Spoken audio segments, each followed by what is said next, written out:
Chapter 1.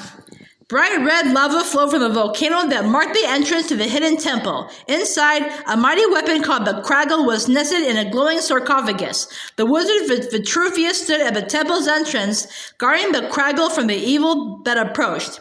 "He is coming," Vitruvius said, turning to the guards on either side of him. "Cover your tush." "Cover what?" One of the guards looked around, confused. An instant later, the temple door burst open, knocking the guards into a steaming pool of lava. A tall, dark figure in a cape and helmet swept into the temple with an army of robots at his side. "Vitruvius," declared the menacing figure, sizing up the wizard. "Lord Business." Vitruvius stared back. He was unimpressed. Lord Business nodded. "You've hidden the Craggle well, old man." He flashed his cape. "Now step aside and let Mr. Big Boy Pants have it. I promise I will do you no harm." Vitruvius stood his ground. "The only harm I fear is the harm you will do to the entire world if the Craggle falls into your hands." Your wordplay is weak," Lord Business chuckled. He didn't exactly understand everything Vitruvius said. Sometimes he suspected the old wizard liked confusing people with his weird speeches. "Robots, destroy him." "Yes, Lord Business," the robots answered in a monotone.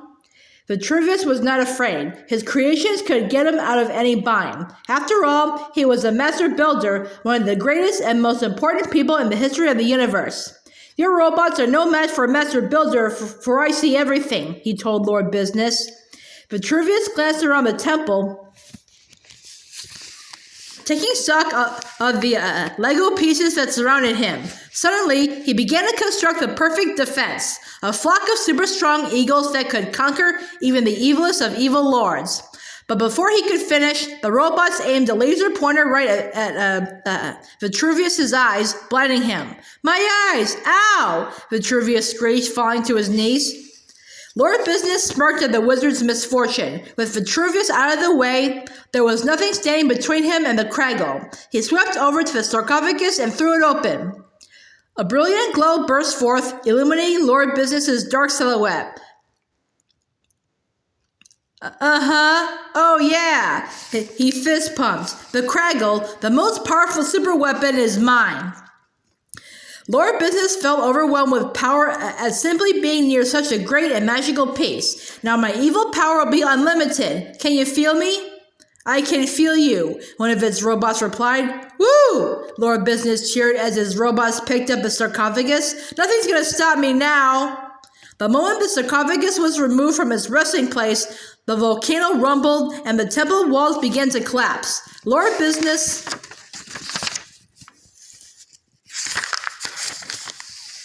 and his robots hastily headed for the exit.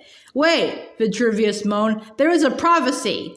Lord Business stopped, turned, and rolled his eyes. "Oh, now there's a prophecy? About the piece of resistance?"